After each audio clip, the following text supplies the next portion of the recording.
Bonjour à toutes et à tous, je suis très heureux de pouvoir avec vous partager un certain nombre d'informations sur notre projet, le projet du prêcheur commune que j'ai eu l'honneur d'administrer jusqu'à ce que je sois député, mais tout en saluant d'ailleurs mon successeur, l'ensemble du conseil municipal du prêcheur, l'ensemble des agents d'ailleurs et de la population. Je voudrais indiquer quelques éléments qui me paraissent importants. Pourquoi ce projet, quels sont les tenants et les aboutissants et comment ce projet peut être exemplaire au-delà du prêcheur, mais voire même au-delà de notre pays, la Martinique. Alors c'est vrai qu'on est conscient des défis climatiques à relever, du défi climatique plus précisément à relever, des défis écologiques à relever, mais c'est vrai que notre commune a un lourd et long passé de résilience qui fait qu'on a un peu cette culture de l'adaptation à des réalités un peu des fois douloureuses.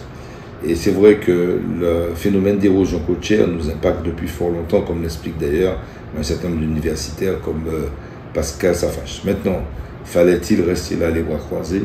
C'est pas le choix que nous avons fait. Nous avons décidé de prendre le taureau par les cornes, en boitant, je veux dire, le pas d'aïeux qui ont toujours développé cette culture de résilience après 1902, après le petit volcan entre 1929 et 1932. Donc nous avons eu à poursuivre ce récit, hein, quelque part, mais en mettant vraiment l'accent, puisque notre commune est essentiellement établie sur la frange littorale, à mettre l'accent sur les risques littoraux, singulièrement le risque de recul de trait de côte, le risque d'érosion côtière, auquel s'ajoute d'ailleurs celui des lacs. Il est vrai que notre territoire s'érode du moins à la fois par la mer et par la montagne. Donc du coup, nous avons effectivement, grâce à un travail intéressant fait par des jeunes architectes, en même temps universitaires, en répondant ainsi à un appel à projet à l'époque de la ministre Ségolène Royal, nous avons effectivement décidé de répondre avec eux à cette question fondamentale, quel peut être l'avenir du littoral face au changement climatique. Et à cela, nous avons décidé avec le PUCA, avec la DA Martinique et avec l'Agence des 50 plages géométriques plus tard, d'avoir un projet ambitieux, un projet de recomposition urbaine basé sur deux axes.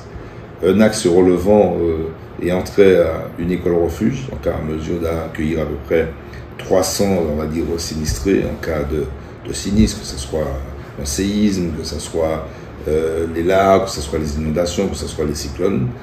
Le seul risque auquel on n'a pas encore pu répondre fondamentalement, directement, c'est le risque volcanique, mais tous les autres à peu près.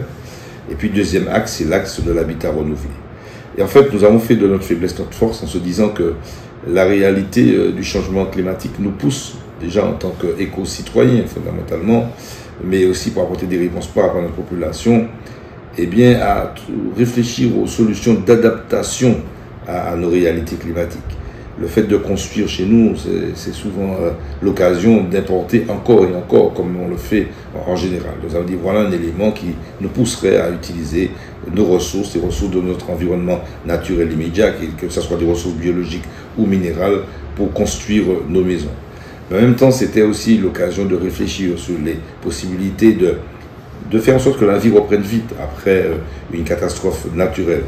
Mais c'était l'occasion d'une véritable refondation, en tout cas dans un premier temps du bourg du prêcheur, autour de ce projet de reconversion spatiale avec le désaxe indiqué, mais auquel nous joignons la nécessité de développer fondamentalement à la fois notre souveraineté énergétique et notre souveraineté alimentaire.